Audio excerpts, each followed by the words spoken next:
I thought it was love, but it was just a lack of attention. Lacking the attention of the father that I didn't even mention. It's cool having a brother who showed you the ropes. I wish it was my father. That would have been so good. Unfortunately, he didn't show me the ropes. Thoughts of your shatters as I threw a picture across the room. How many nights am I going to allow you to control my thoughts in my own room? Never did I thought you were going to be the one to hurt me. Never did. Hello, guys. Greetings. I am your host, Sheena, with Rock Truth Radio. Welcome and thank you for joining us as we rock truth for absolutely nothing at all. We live in a society today where truth, even before our eyes, is consistently questioned, criticized, and altered to fit a person's ideology of God, original intent for the kingdom and for mankind. We believe that the Bible, our kingdom constitution, is inspired, infed, inherit, and finally authorized for all. Rock Bottom is founded he who is the original point of reference for all things that come through eternity. The Rock Bottom podcast is a cross-cultural response to the generations, economics, and social injustice of the kingdom, women in today's society. Rock Bottom is established for each one, reach one, teach one, that lost arc of embodiment as inherited chosen to the daughter, therefore exposing the hidden in the plain sights, assassins attempts of the kingdom morals, integrity and glory for her identity, ultimately healing the broken love language between the kings and his queens by applying kingdom principles, revelations, and knowledge. The podcast seeks to inspire, enlighten, highly uncommon, and establish local queens and kings of character, while also promoting Black consistency awareness of not only whose we are, but whom we belong to. It's absolutely a kingdom renaissance. Hello, fellow rock troopers. How are we doing? Hello. Happy Saturday. We're doing pretty good. You feeling pretty night. good? Yeah. Listen, we got to take these Saturdays in. Hey, Listen, the weeks be long. I remember when. You remember when? I remember Saturday night. Wasn't no such thing as See, that was before we got into the kingdom life. I just don't want to do it no more. It's not that I can't. Yeah. I want to, right? And it's like, because I already know the consequences of it. Yeah. Like, wake up tomorrow morning, all hangover. You sitting up straight in the tub. Hoping that the headache will go away. Just sitting there like, I'll never do it again. It wasn't me. Why did I do that to myself? Why? Oh. Listen, I'm going to tell you a secret. Okay. Listen, because I actually, unfortunately, we do things before age. Yeah. And I remember one time I was 16. And listen, we gonna put some transparency in here. Yesterday, so no, but yeah. But I remember being 16, going to a friend of mine who was graduating. It was a college party. Mm-hmm. Yeah, we think we grown hanging with the older crowd. Yeah. So mind you, I'm from down south, so they had the moonshine, right? They had the beer, so I was drinking the moonshine, the beer, whatever was coming. Oh yeah. Hey girl, why you thought you was grown? Listen, I was over the balcony throwing up. Yeah. After a while, put you down. Listen, the next morning, head was booming. My mom was like, "Oh, you coming outside? It's too hot. My stomach don't feel good at all." And that's the most.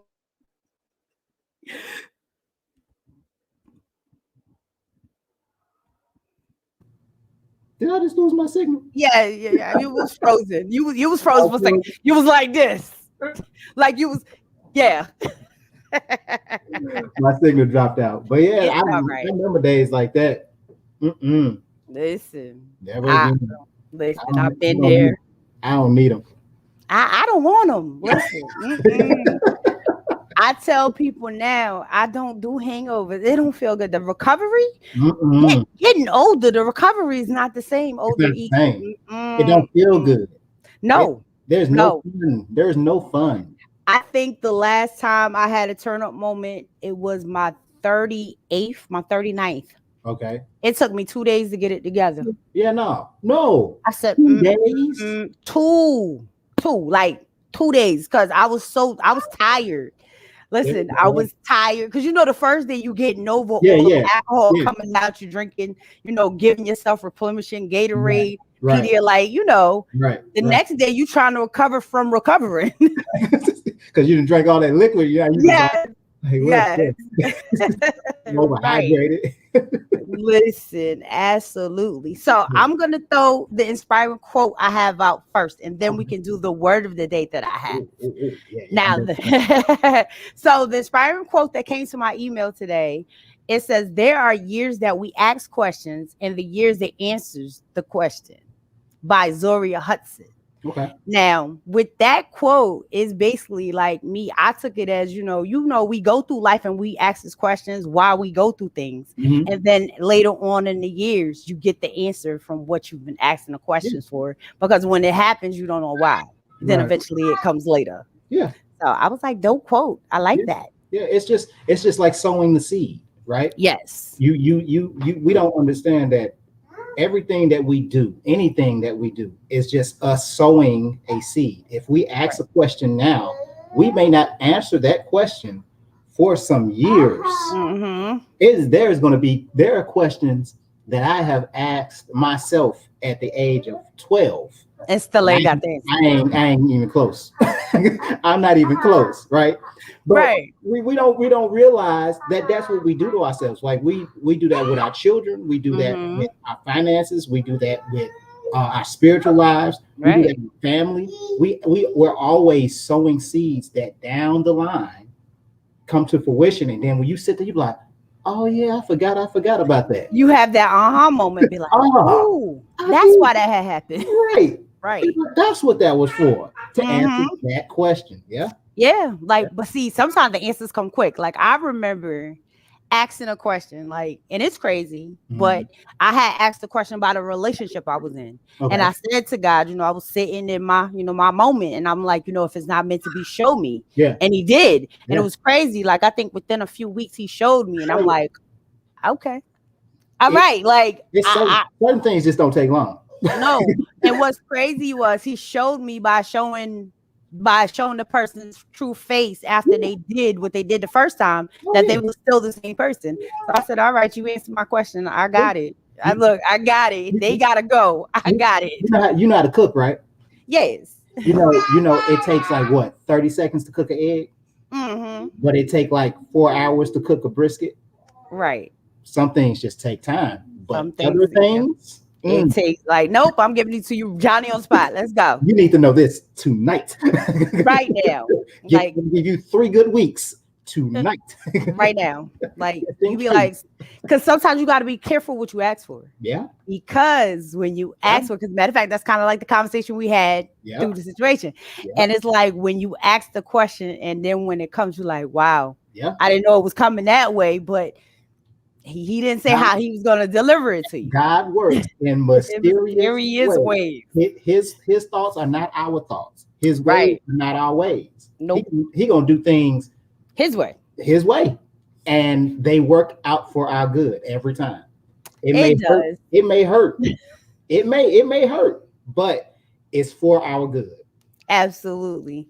I say it's always a lesson in the blessing. So every time. that's how it gotta be. I've yet to get a blessing that I haven't learned a lesson from.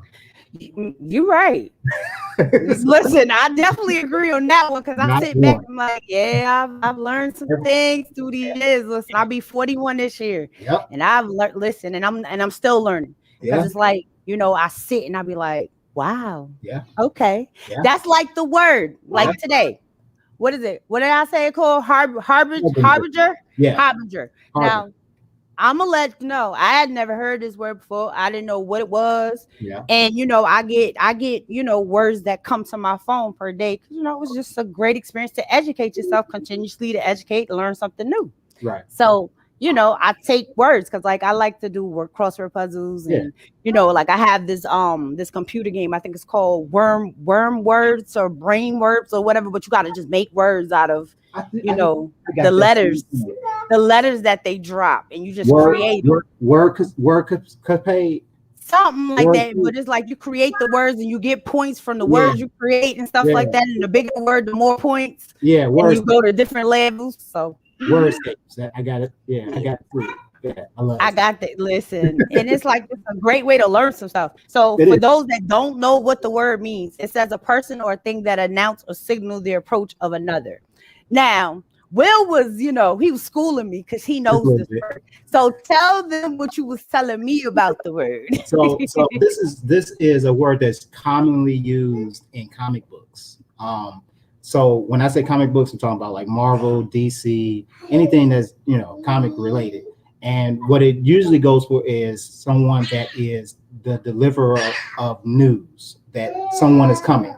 They usually use it in the phrase "the harbinger of death." Right? Galactus was the harbinger of death. Silver Surfer. So the death was Galactus. Silver Surfer was the harbinger. And so it's always this announcer. This person. He's the messenger.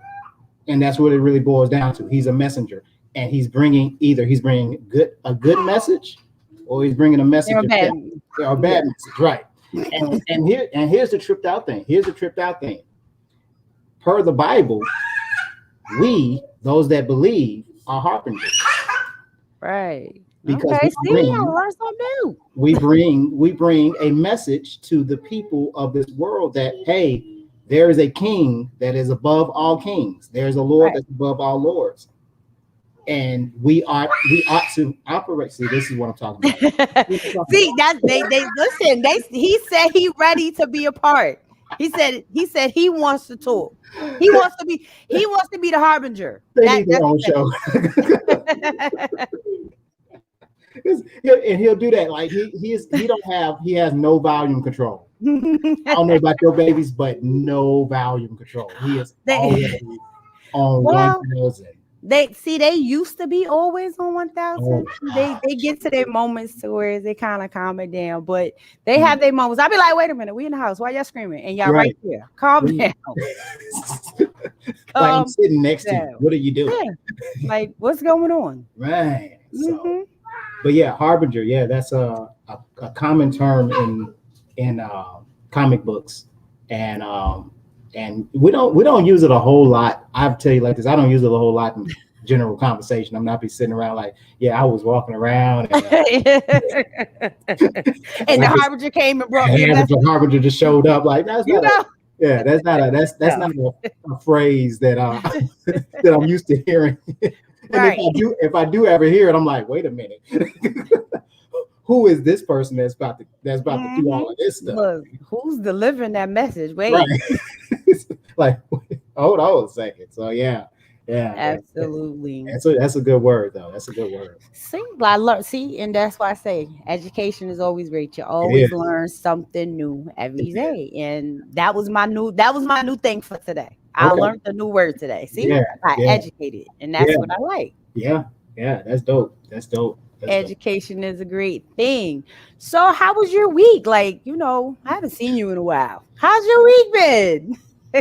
The kids that gave you look, put the head down. Wait. It's not even the kids, it's just like because I work a lot.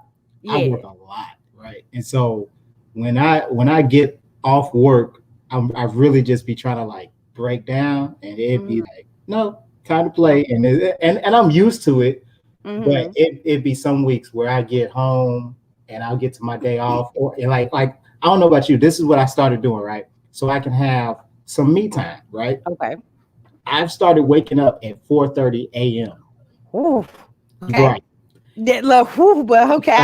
I know because I'm bracing myself for this guy because that's early. Right, it's early. But see, that's the only time you get quiet time. Only time. Everybody sleep. Ain't nobody moving. I can put my headphones on. I can watch YouTube. I can relax. I guess because my kids are older, so it's a little different. Like my daughters are 10, No, yeah, 10 and 9. There'll be 11 and 10. Okay. So it's almost like having twins. Okay. They're only a year and 2 months apart. So they're 14 months apart. Everybody used to always be like, "You got twins?" No, but it feels that way. It feels that way because one without the other. If one gets something, the other one wants it. So it's like I gotta buy. You know what I mean? Yeah. Birthdays too. Like for birthdays, I gotta buy her a little something because she feel left out. Yeah. But she getting older. I told her it ain't gonna happen like that now. Right. Right. But with my quiet time, I put them to bed a certain time. They have a bedtime.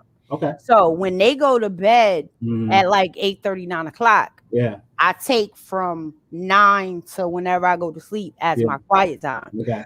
And then see now when they get out of school, they have a few channels on Netflix because I have got them like they have their own like name and thing that they can go on Netflix and on the Fire Stick. So they go in there and watch their little shows. And when they enter their shows, they quiet. They like they quiet. It's like they soaps. Oh, I know. So so they sitting. That coconut in the mug. Listen. So they be sitting and as long as they got a snack, then all right. Now, do they get their moments when they ready to turn up? Lord Jesus, I'll be like, hold on, we are not outside. But that's when I'll be like, okay, y'all energy's on 1,000. Come on, let's go sit outside. Y'all can go play with the chalk, run around, play tag outside in the back because y'all killing me. Yeah. But it definitely, you have to take those moments to yourself though, because if you don't, you won't have sanity. And I've had those moments to where you felt that you won't have sanity to where it's like, okay, I'm doing this, I'm doing that. I got the kids, I still got to do this. And I understand why you're getting up at 4 a.m. Because you got to have those moments, because if we don't take care of us, how are we going to take care of them? I can't rescue you. Right. If I can't breathe. Right. and feeling suffocated is not fun. If I'm suffocated, I can't rescue you. I got to put the mask on me first. Yes. On me first. Absolutely. That's so true. And it's crazy because I wrote down on my notepad was like, what was the one thing you did for yourself this week to actually self-care and self-help yourself? And boom, there we go. You started waking up at 4 a.m. 4:30. Well, you said 4:30. 4:30. I got it because okay. So here's where like 4:30 came about. So I used to work a job where I was working 5 to 2 every morning, right? Okay. So I had gotten used to waking up at 4 o'clock in the morning, and I'm talking about when I say waking up, like I'm awake. I know what you mean. You know what I'm saying? Like I used to do overnights, so I get it. So when I got into my newer job, the job that I'm doing now, I didn't have to be at work so early. I don't have to be in work until like almost 6 o'clock. But my body is still up, and I'm just like, you know what? I'm gonna enjoy this time while I can. It's quiet. I get up, I get myself together. I pour myself 2 cups of coffee. I don't do coffee, but mine would have been hot cocoa. But yes, whichever. I get my computer and it's just me and the Lord, and I really sit there and I just relax and I just listen. Like sometimes I'll go outside. Have you ever been outside at 4:30 in the morning? Yeah. It's beautiful. I have. It isn't. And then see over here where I'm at, you get the birds chirping sometimes. Yeah. So it's like you hear the birds chirping. It's quiet. It's peaceful. And it's the most amazing thing, especially sometimes like to see the sunrise. It's dope. A beautiful thing. It is a beautiful thing. Like I understand because Steve Harvey actually kind of turned me on to that because he was saying that we sleep too much. We sleep too often. I don't know if you heard that answer. And I don't sleep a lot, but some people do. Right. Yeah. And he was saying that in order for you to be and I don't prescribe to this per se portion, but he said in order for us to be successful, we need to be alert. We need to be ready to, do what, we need to utilize the time that God gives us. And I agree with that. In that aspect. But I also agree with the fact that, you only got so much time. And if you spend 8 hours out of your day at work, 8 hours out of your day at home with the kids. Where is your time? You got when are you going to sit down and talk to the Lord? When are you going to sit down and talk to you? When are you going to sit down and enjoy some of your thoughts? Because I don't know about you, but when you with another person, when you with a spouse, in a relationship with your kids, you're thinking their thoughts. You know what I'm saying? Like you're thinking about the things that they want to do. You're concerned about where they want to go, how they feel, what they how they feel, and all that other what's stuff. gonna make them happy. At 4:30 in the morning, you ain't got to think about none of that. About nobody. Right. You get to think about yourself, and that's it. And you have to take those moments. Yes. Like I'll actually zone out from my kids. I'll put my headphones on. Yeah. And I'll, listen to my album that I created, or some type of song. Like one of my songs is "Better Days Are Coming." Okay. So I'll sit and I'll listen to that, or I have another song by it's called "Keep On Pushing." Okay. So those are like my inspirational get up songs. Like, all right, let's get motivated, stuff like that, and I'll listen to that, or I'll write, because writing is like something I do a lot, and that's how I tend to mellow out a lot. Like that's my zen, to write and get my thoughts out, and just whatever is poured into me, I pour it on the paper. No, that's it's a great feeling. You gotta have them, because you do. So what type of work do you do? So I am a assistant manager at Menards. What's Menards? I'm not in Illinois. You're not in. No, I'm in New York. All the way over in the Bronx, yes, over this side. So Menards. Let's see what's on the East Coast. You know what Lowe's is? Yes. Same thing. Okay. Basically, okay. Same thing. It's a hardware store. Okay. Yeah, and I run a department, and I deal with people. Look, I understand. I used to work for Walmart, so I get it. Oh, you definitely. Yeah, I used to do overnight at Walmart. Walmart. I don't like nothing they got in there. Nothing. Nothing against Walmart. If y'all ever want to sponsor the channel. Look, no offense, right? No offense, though. No offense. But I can't stand them. But yeah, I did. I worked there for like 5 years, so I get what you're talking about as far as I get it. I mean, it's just and people are so needy. Like, listen, you learn a lot of patience working in a department store. My goodness, because their policy, customers are always right, and you got to help. So work with a smile. Listen. Yeah, I got to smile. Listen. I got a smile right here. You're gonna get it. I cannot. So in your free time, besides sitting and drinking some coffee and taking in, what else do you do? I like to. Of course, studying.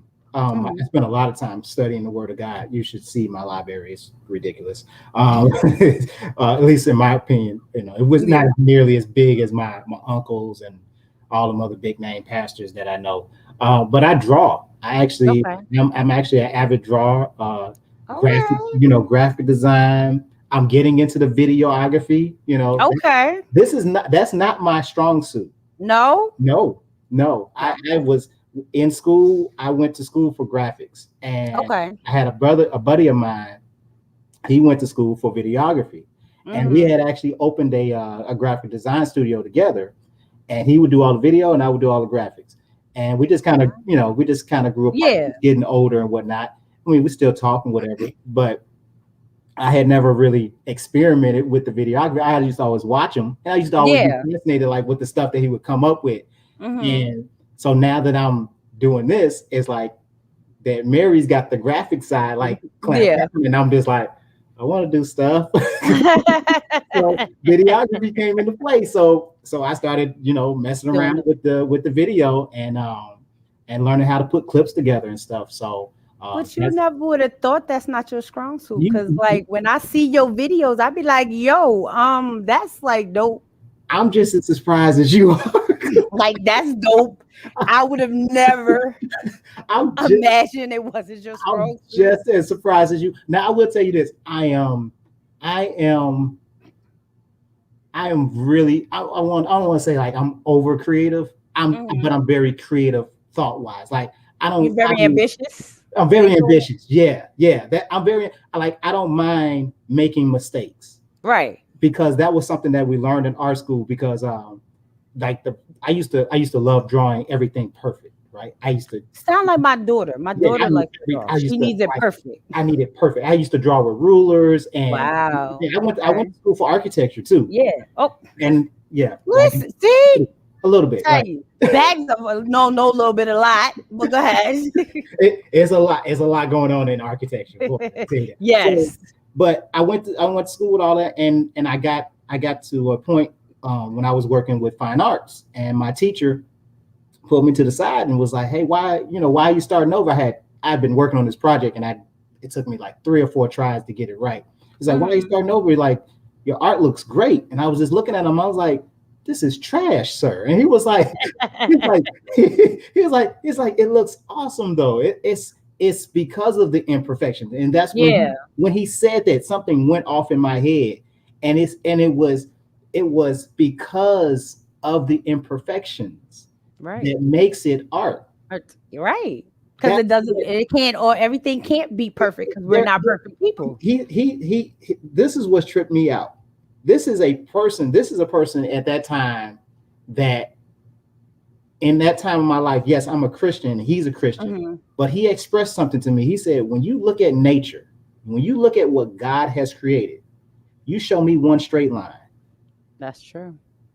He said, here we are in this perfect zone, this perfect area, this perfect earth, and nothing on earth is straight. Nothing. No, it's not. That's the truth. Made is straight. Nothing. But God, for whatever reason, called it good, right? Yeah. And so that caused me to like really look at any art that I was doing or anything that I was drawing at the time, and just allow it to be. If something was off a little bit, just allow it. I was actually listening to I got a cousin too. I was listening to some records the other night, and he was playing some chord, and I kept hearing him hit this chord, and it was bad. It was really bad. Like, I kept hearing him sing. Yeah. He was like singing intentionally off key, and I called him and I said, "What are you doing on this record?" He said, "I'm doing that intentionally because for him, it was his masterpiece. It was his way of saying, like, it doesn't matter that it don't sound right as long as it sound good." Right. I was just like, "Oh, I'm losing my mind." Right. So I've just learned that, in my timing in life, that it doesn't have to always be straight. It don't always have to be perfect. It can be off center, And that's why I try to tell my kids. I tell you, we are all gonna make mistakes. We're not perfect people, but you got to learn from them as well. Don't keep repeating the same mistake either. Right. And that's the thing. You learn from it. You learn from that. You learn from those bends and things and whatnot. Like when we was drawing circles, I used to teach art at the Boys and Girls Club, right? See, I tell you, all these characters coming out. Oh, look, what else you said? Look, listen, drawing, videography. See, all things. I'm telling them. I see you. Methodized chaos. I like that. Methodized. I might have to use that. I'm taking that. Just let you know. Well, at least you warned her that you was taking it. Right. But so when I was teaching at the Boys and Girls Club, I used to teach them circle, triangle, square. Circle, triangle, square. Like, draw that all day. Yeah. Right? And they used to hate it. They used to despise it because I was trying to help them understand that the more you do something, the better at it you become. Yes, repetitive. And then one day I changed it up on them. I said, "All right, we're gonna draw a face, and we're going to only use circle, triangle, square." And it was just like, "How are we going to do that?" I said, "Guess what? Here's the triangle. Here's the square. Right. Here's the circle." And it was just like they were blown away. Yeah, because they like, oh wow, because they never thought about it like that as much as you had them doing it. Yeah. Right. Yeah. And so it's just little things like that, that I've learned to teach myself, and then also to teach others, that you don't think of your everyday routine as just mundane, or that it's not going to affect you in any way. Right. Everything that you learn in life, everything that you've already learned and up into this present moment was designed for you to learn from and and now build upon. So because it's just foundational stuff, but we don't see it. We don't see yesterday as important as is today. Right. The reality is, whatever you learned yesterday, you can apply to the next day. Yeah, you should apply it today, right? You should be saying to yourself, like, okay, what did I do wrong yesterday? Oh yeah, I remember that. Let me not do that anymore. Yeah. Look, what lesson that I need is my takeaway. Yeah, right. But it's like, like you said, as far as things of teaching yourself different things, and your things, your methods of what you do every day. Like the things I do it because I know my kids are watching. And prime example, we were in the room yesterday and we were talking about, matter of fact, we were downstairs and we were talking about prices and how stuff costs. Now, mind you, when they were little, I used to be like, do you know how expensive that is? Or you don't need that? Or do you know how much stuff costs? You know how we constantly tell them, like, money don't grow on trees, blah, blah, blah. Yeah. So we were having a conversation and they was like, Mom, do you know that I seen a doll baby that was like almost $100? That is way too expensive. What is wrong with them? Ooh. And in my head, like, wow. So y'all get it now. Yeah. It clicked. Yes. Okay. Yes. And I was like, because sometimes you be feeling like the things you tell them, sometimes if you feel like it falls on deaf ears. No. But it doesn't. They absorb it like a sponge. Yep. And when it clicks to them, then it comes out. Yep. Because I'll never forget, I was sitting in my room the other day and my daughter was like, Mommy, you inspired me. And I looked at her and I was like, okay, that's dope. She was like, no, Mommy, you really inspired me. Right. She was like, you've been through a lot. You got back up. You did something with it, and then you inspired me to be a better writer. She's like, when I'm in school, I write so much. She's like, I be writing. And she said, I write because of you. Yeah. That made my heart melt. I said, okay. Yeah. I said, okay. Yeah. Yeah. And we that's why the Bible expresses to us that our children are like arrows. Because they're just that. Yeah, and I got another thing I was thinking about, but I'll talk about that later off the show. Okay. It's I'm not ready for it yet. But our children are like arrows, right? Right. And what do you do with arrows? You shoot them. But guess what? You have to pull that arrow out first. You got to build that arrow up first before it's an arrow. And when you shoot it out, it goes out into the world with your thoughts. It goes out into the world with your understanding. It does. That's why the Bible says to train them up in the way that they should go. Right. In other words, you give them the information so that they seek it. You give them that desire so that they understand that this is who my mama loved. Yes. My mama loved this dude. Yeah, so let me start loving him too. Right. Listen, absolutely. And it's crazy because the songs that I play, they be like, oh, Mommy, I know this song because I've played it so much, like Fill Me Up by Tasha Cobb. And they like, oh, Mommy, that's my song. Yeah. So like the song. So that's why I'm mindful of what I play, what I say, what I watch, because they get into what you do. Yeah. You know who Jonathan McReynolds is? The name sounds familiar. He has a song. He's a young man. He has a song called Make Room. And so one day I'm playing the song, right? And I'm listening to his the entire album at this point. Yeah. And I'm playing the song, and my baby, which is named Jonathan, 3 years old, starts singing this song.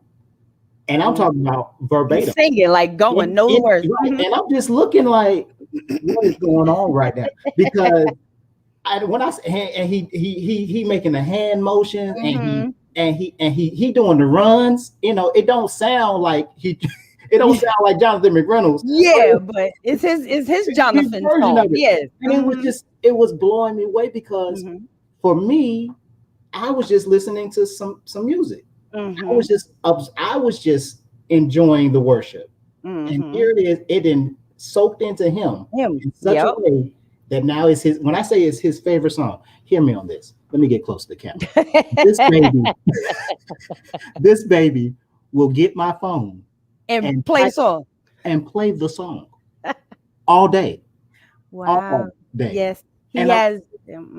I'm just in utter amazement. His soul feels it. Yes. And it's a beautiful thing to know that that we are now living a life that is in accordance and in proper position, because I'm passing it through to my children so that they can pass it on to their children, so that they can pass it on to their children. And it's a beautiful thing.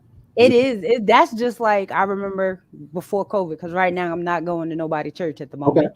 But when I was going to service, my daughter is like how you say with your son. It was a song that our choir, they does certain song praise and worship.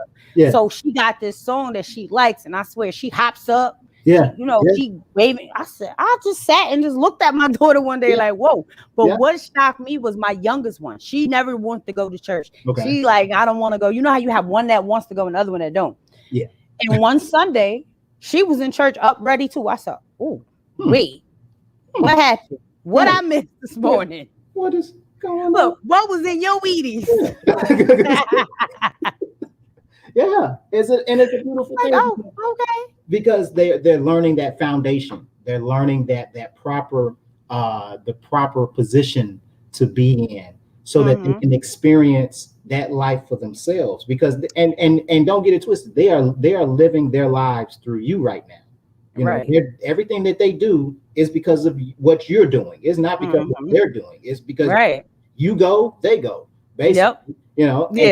You giving them that proper foundation now gives them the proper position, so that if they ever do shift away from it, they know how to get back to it. Exactly. And that's another thing. Like sometimes people, especially parents in the church, especially Christians in the church, they get to this weird place where they're like, well, if he don't go to church, then how is he gonna live his life? You know, he gonna be out there in the streets doing all that. Yeah. The reality of it is this: you gave them the proper position. You got to trust them. You got to trust them. You got to trust that the Lord will bring back to their remembrance. Because guess what? You're going to always be there. That's not your design. That's not how you design. I get it, but I get it because, like me, I used to, I was younger and I was always trained, every Sunday. Because my great grandma and my mother raised me. So every Sunday they had us in church. I had Sunday school. Wednesday nights you got Bible study. Summertime you got summer Bible vacation school. You got revival. Listen. So my younger years, after I left and went to college, I went when I want to, because during that time you felt pressured. I felt that I had to go. It wasn't my own choice. You know what I mean? And so after that, eventually I started going on my own, because I remember my mom used to be like, because when I first moved to New York, she was like, you went to church? And I'm like, Mom, please don't start. And it used to be a question, be like, well, you got to go. And I'm like, listen, I don't have to serve the Lord in a building. He's with me regardless. As long as I can sit and talk to him and have my conversation and have my relationship with him, let me do what I need to do for me. And when it's time for me to be a part where I need to be, I'll be there. So I've understand the pressure of having to be in church and you need to do this and make sure you do that. And I had to get to a point for my parents to understand, like, listen, I'm grown and I'm not saying that I'm not listening to you, but let me walk my path. Let me do what I need to do. So I'm gonna one up you right quick. Good. You know what a PK is? Yes. My father's a preacher. So yeah. We a PK kid together. See, I was raised by my mother, but my dad, he a preacher. We PK together, bro. You already know. I do, faithfully every night. All the revivals. Listen, yes. Hey, you know what? I don't know if this happened to you. This happened to me. There was a Sunday. This was a long time ago that I did not go to church. I felt so weird. I was just like, I was sitting around. I was like, what am I supposed to do on Sunday? And I'm not in church. I've had that moment. Right? I'm just because usually from this time to this time, you're in church. You in church. And I was sitting there, what am I supposed to do right now? What, and I was asking people, I was like, what do y'all do on Sunday when you're not in church? It's like, we sit here and watch TV. I'm like, what? There's stuff that's on TV on the Sunday? Yeah. I didn't know. I'm not kidding. I was in the bubble. I was when I got to college, when I got my first year of college, I lost. Listen, I think we both was in the same boat the first year of college. Okay. But what was crazy was my church was was they Baptist? I think there was a Baptist. So mind you, they had a church bus that came and was willing to take you. Yeah. And when we were like our first year of freshmen, we were mandatory. We had to go certain Sundays. So after that was over with the mandation of that, I went when I felt like it. Like, listen, we not about to force feed me what I already been through. But eventually, as I got older, I grew. But listen, it was. I'm gonna tell you the truth. My first year of college, I was turned up. Yeah. Oh. Thursday, Friday, Saturday, I was in the club. I'm not. Listen. Thursday, Friday, Saturday. Thursday, Friday, Saturday, I was in the club. Maybe Wednesday. Mondays we didn't have any parties. I made the party. Well, I mean, you know, at the club, but listen, just say turned up all week. How about that? Listen. Oh, every day I was. It was. Oh, you was litty. Oh my gosh, you don't understand. But see, that's what they say about them PK kids. We be, you know, we get let loose and be off the chain. But you know, we learned life and came back to our senses after we did. Lived some things. That's the they will not depart part. Yeah. Yeah, exactly. And they will not depart. In other words, hey, guess what? I went out there like the prodigal son, and I was just like, yeah, this is a fun time. Spent all of my money. Spent it all. Seen all of it. Saw all of it. And was just like, yeah, no, I can't keep doing this. Listen, because then you be like, you be the check come on Friday. You're looking at your wallet on Saturday, like, hold on. Like, wait a minute. Wait. Something else need to be paid, but I done spent this on that. Man, I don't know about you, but these little rascals are expensive. Yes. Yeah. I'm just saying. Hey, this RockBottom. I tell them every day. Y'all are expensive.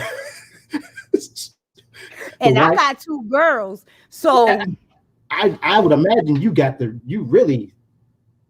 Listen, because you know they just as prissy as me, so they want the hair done. They want to go to the nail shop to get the nails colored.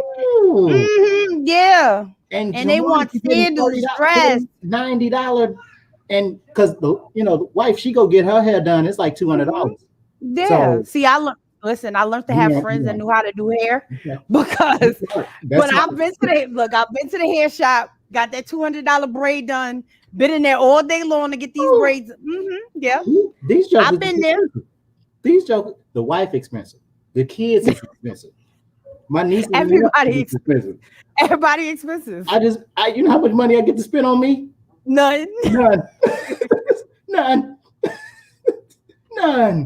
None. I make all the money, but I spend none of it. It happens. It happens. No, but it's a beautiful thing. It is. But what I did learn as far as like when it comes to the hair and the nails, I've learned to see. Because I used to go every 2 weeks to get the nails and the toes done, and that would be about $35 for the nails, another $35 to the feet, just for me. Just every 2 weeks, this was just for me. Yeah, starting to add up in their check.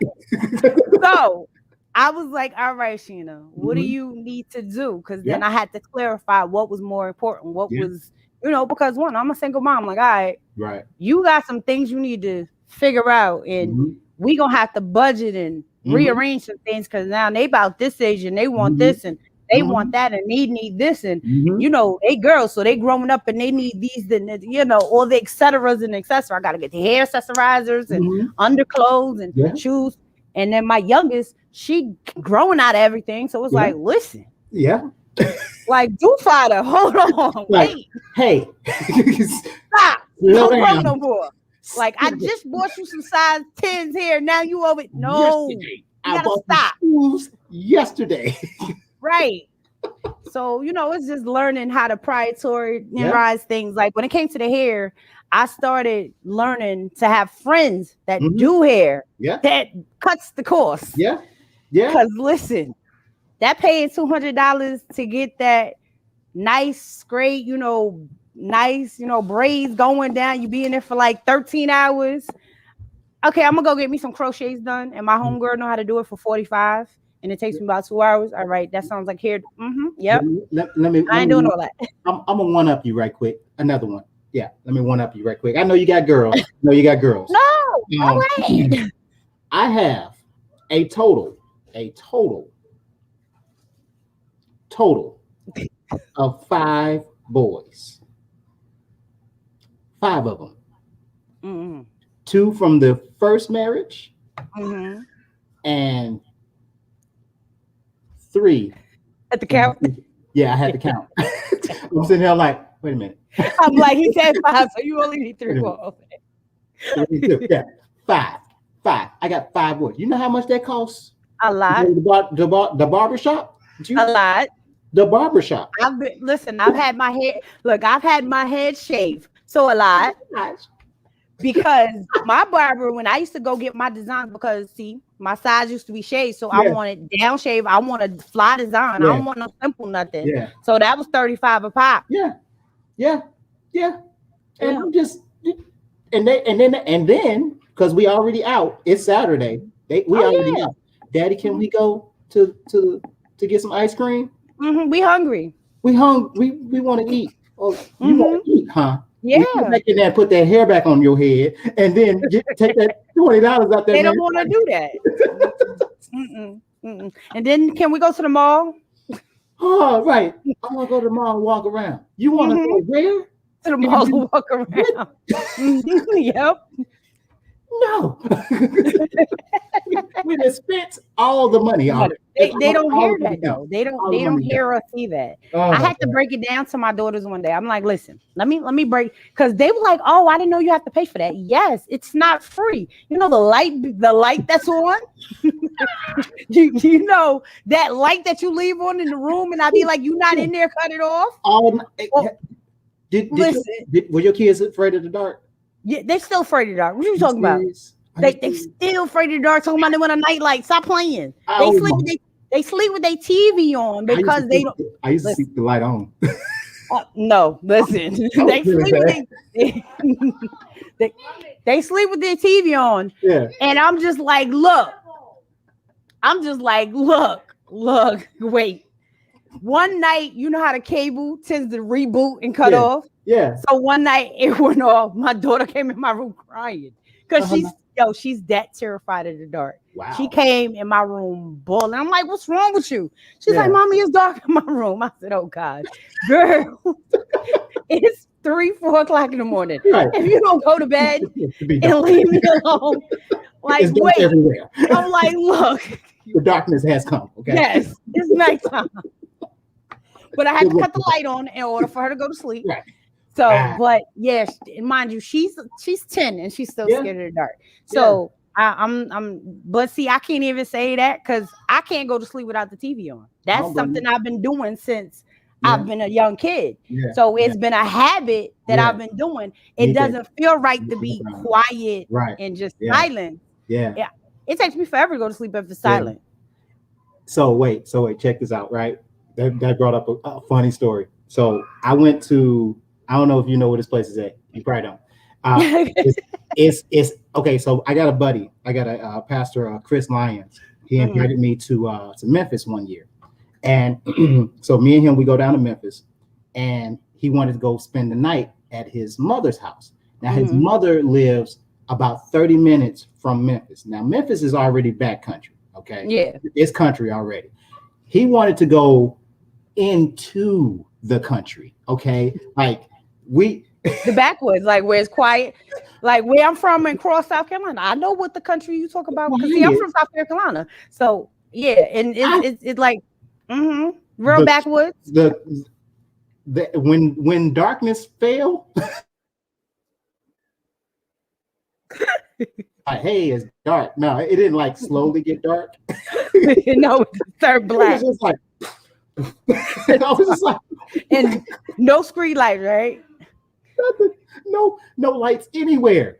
Anywhere. I heard crickets outside that sounded like dogs walking That's like where I'm from. My original life. How I grew up. Yeah, I know all about that. Oh, I was terrified. I mean, and they talk about let the windows up and it's hot and get the fresh air. It's hot in here. I'm like, do y'all hear these monsters that are outside of y'all window right now? It's like, what? We're not afraid of them. That's a cricket. Yeah, and you hear it chirping. Yes, and you might hear the frogs doing the things that they do. The frog. I heard something crossed my window that night. Something crossed that sounded like a man. I was convinced it was a four-legged man. I was convinced because whatever it was, it looked in that window. I looked at it. It looked at me, and it started moving again. I was just like, it's not even scared. It's not even scared. It's not even scared. My wife, she said, "What was that?" I said, "I'm pretty sure it was a four-legged man." She's like, "A four-legged what?" I can't. I can't. There's another human being outside. Yeah. It wasn't. He's just walking around. I mean, the country. Yeah, that's how I was born and raised. So I know exactly what you're talking about. Like the town I was brought up in, we didn't have you don't have street lights, no stop signs. We got one cautious light. Stop light. You turn that street light down there. That's it. You walk 45 miles that way. That was my talk. I had to go to a whole nother town to go to the grocery store. Yes. So I know exactly what you're talking about. Yes. I lived that life for like 18 years. So terrifying. So like, the crickets. Oh. Listen, I used to wake up to the roosters croaking in the morning. You know. Yeah. We ate everything that I remember those. You know how you kill a chicken, chop the head off, they jumping around, you pick the feathers, you throw it in hot water. Yeah. Interesting story about that, right? I was just a baby. I was baby what? 9, 10 years old. And we had a family of chickens. My grandma did. Yeah. That messed my life up. Did it when you first seen it? She came in one day. She had that thing in her hand. Yeah, holding by the feet. And just wiggling, and the neck is cut off. And it's just a shaking. Oh, we're about to have chicken tonight. I said, we having what? What do you mean we're having chicken? She like in front of me, knocked it down, cut the head off, blood everywhere. I'm just like, oh my gosh. She traumatized you. Let's just say it like this. I never messed with my grandma after that. I never did. I never crossed her. I never crossed that woman. Never. So mind you, I've seen that, and then I remember seeing my uncle them. We used to raise the pigs. You know, and like they hung the pig up. Yeah. And they gut gut it all the way down, had to barrel the hot water. Oh. Like I had a porch with all See, I ain't never seen that happen. Yeah, I seen all that. So whereas they had I seen all the stuff chopped up. Like I made sausages in the casing, how you put it in the machine and you grind it and you put in the case and you twist in the sausage. Yeah, I did all that. To where you chop up the skin, you make crackling on the stove. That's delicious. That but I might go get some crackling tonight. But I've been through the process from the beginning to the end. So from the rooter to the tutor, huh? Yes, from the rooter to the tutor. Literally. Yes. So I get the whole thing.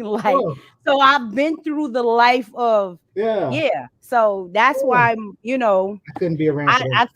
Listen. It's been some and living that for a long time. I used to how they used to pick cottons. Yeah, I used to actually be in the field. I used to go. You know how you had to hold a thing, put the seed in. Yeah. Start from the bottom, from the beginning of the plants to where you gotta go. Yeah. Pick the peas, shuck the corn. Yeah. Been on the tractor. Yeah, I did all that. Wow. Chop wood, cut grass, cut hedges. I live rural country. Yeah. I used to cut the backyard, and that used to take 3 days. Listen. And that was going one way. Oh God. How big was the yard if it took 3 days? One of my grandmothers had had property in this place called Somerville. Basically, South Carolina. I know exactly where that is. Somerville, Somerville, South Carolina. Yeah, and basically, it was just that was a big yard. I got you. Yeah, that was a lot of land. It was just an old school plantation house, and at that age, I didn't know nothing about no plantation. I just knew Grandpa said, "Go cut the grass," and I'm like, "With what?" What? And I know about the push lawnmower, and you got to go to the store and get the gasoline. Yeah. Have to put the gasoline in it. Mm-hmm. You know let's see if you know this one. This real country life right here. You know about the 2 tubs? Mm-hmm. Oh, listen. Let me hold on. Let me tell you how country it gets. Have you ever washed clothes on the washing board? You pull the hose out the thing. That wasn't my.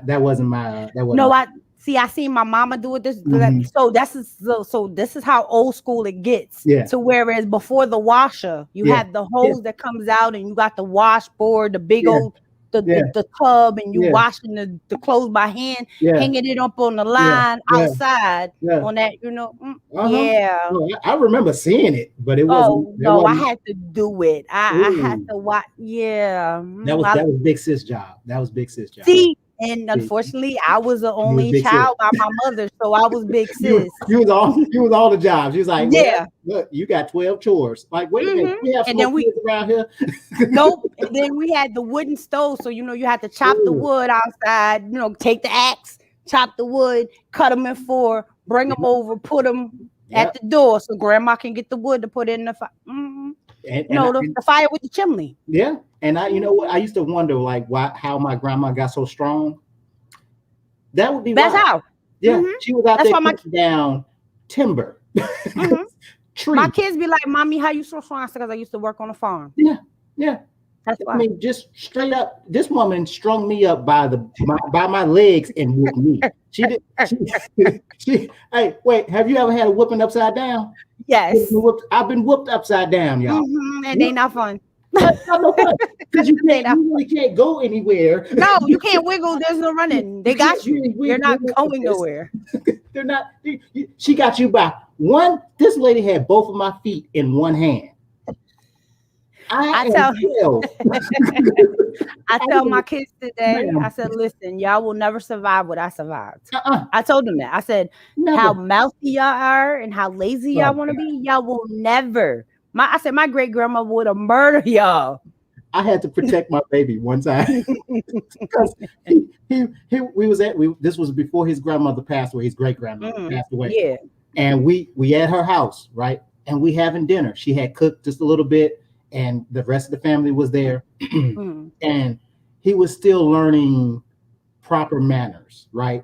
But he didn't understand that there's a difference between when you talk and you don't talk. He started talking while Grandma was talking. When I have never seen. Did he want his teeth? She reached across that table and pulled him over. She said, "Baby, don't you ever talk while I'm talking."